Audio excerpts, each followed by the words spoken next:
మన ప్రభువును రక్షకుడైన యేసుక్రీస్తు నామములో మీ అందరికీ వందనాలు. ప్రియులారా, దేవుని వాక్యము ధ్యానిందాము. నెహెమ్యా గ్రంథం 2వ అధ్యాయము 3వ వచనం. నేను మిగులు భయపడి రాజు చిరంజీవగునుగాక. నా పితరుల సమాధులుండు పట్టణం పాడైపోయి దాని గుమ్మముల అగ్ని చేత కాల్చబడి ఉండగా నాకు దుఃఖముఖము లేకపోవునా అని రాజుతో అంటిని. ప్రియా దేవుని బిడ్డలారా, ఈ ఉదయకాల సమయంలో పరిశుద్ధాత్మదేవుడు మనతో మాట్లాడుచున్న మాటలు ఈ నెహెమ్యా గ్రంథం 2వ అధ్యాయంలో రాజు సంభాషణ, దానికి సమాధానము నెహెమ్యా గారు ఇస్తున్నట్లుగా ఈ లేఖనాల్లో చూస్తున్నాం. అసలు ఏ సమాధానం ఆయన ఇచ్చారని ఆలోచన చేస్తే మొదటి అధ్యాయంలో ఆయన షోషాను కోటలో రాజు దగ్గర ఉన్నతమైన ఉద్యోగములో ఆయన ఉన్నారు.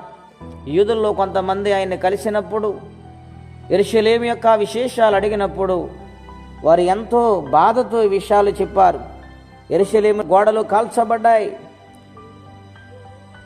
అందరూ కూడా శ్రమ నొందిన వారిగా ఉన్నారు, దేశమంతా పాడైపోయింది అని చెప్పినప్పుడు నెహెమ్యా గారు ఎంతో కూలబడిపోయి వేదన చెంది దుఃఖముతో కన్నీరు కారుస్తూ కొన్ని దినాలు ఉపవాసములు గడిపాడు. మంచి ఉన్నతమైన స్థితి ఆయనకు దేవుడు అనుగ్రహించారు. ఆయనకి ఏ లోటు లేదు. తన బిడ్డల విషయంలో కానీ, తన కుటుంబ విషయంలో కానీ, తన విషయంలో కానీ, ఉద్యోగం విషయంలో కానీ ఎటువంటి సమస్య లేదు. మరి ఎందుకింత విచారము, ఎందుకింత దుఃఖము, ఎందుకింత మనోవేదన కలిగి దేవుని సన్నిధిలో ఉపవాసం ఉండి ప్రార్థన చేసి తన పాపము ఒప్పుకున్నట్లుగా దేవుని క్షమించమని అడిగినట్లుగా ఈ లేఖనాల్లో మనం చూస్తూ ఉన్నాం. దేవుని యొక్క ఆలయము పాడైపోయిందని, యెరూషలేము గోడలు కాల్చబడ్డాయి అన్నప్పుడు ఆయన ఎంతో వేదనకు గురైపోయాడు. దేవుని పట్ల ఆయనకున్న మక్కువ, దేవుని దేవాలయం పట్ల ఆయన ఆసక్తి తన ప్రాణముతో సమానముగా చూసినట్లుగా మనము గమనించగలుగుతున్నాము. రాజుతో మనము చేసినప్పుడు రాజు మనం ఆలకించటానికి ముందుగా నీకేమీ కావాలన్నప్పుడు నాకు ఇది కావాలని అడగలేదు, కానీ ఆయన కొద్ది సమయము ప్రార్థన చేసి తర్వాత రాజు దగ్గరికి వెళ్ళి తన యొక్క కావలసిన సమస్తమును చెప్పగలిగాడు. రాజు దాన్ని అంగీకరించాడు. కాల్చబడిన గోడలను బాగు చేయటానికి, తిరిగి మందిరము కట్టబడటానికి ఆయన ఎంతో ప్రణాళికతో సిద్ధపడి నెహెమ్యా గారు షోషాను కోట నుండి బయలుదేరి వస్తూ ఉన్నట్లుగా ఈ లేఖనాల్లో చూస్తూ ఉన్నాం. గనుక దేవుని యందు ఆసక్తి ఉన్నది, దేవుని పట్ల గొప్ప ప్రణాళిక కలిగి ఉన్నాడు.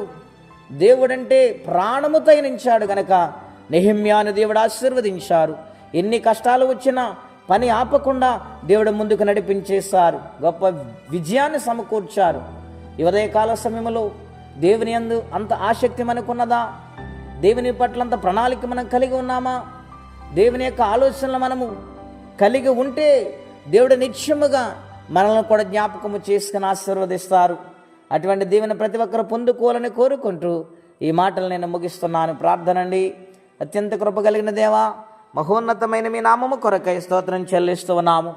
నాయనా నెహెమ్యా, నాయన యూదులు చెప్పినప్పుడు కూలబడిపోయి ఉపవాసం ఉండి ప్రార్థన చేసి నీ సన్నిధి పట్ల ప్రభువా తనకున్న మనసు కొరకై నీకు వందనాలు, స్తోత్రాలు.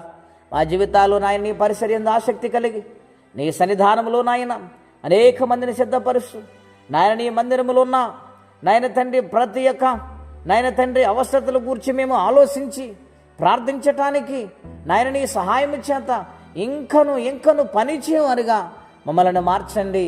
నాయన ఎవరి కష్టంలో బాధలు ఇబ్బందులు ఉన్నారో వారికి సహాయం పంపించమని ప్రార్థిస్తున్నాము. అలాగే నీ యందు ఆసక్తిని పుట్టించండి.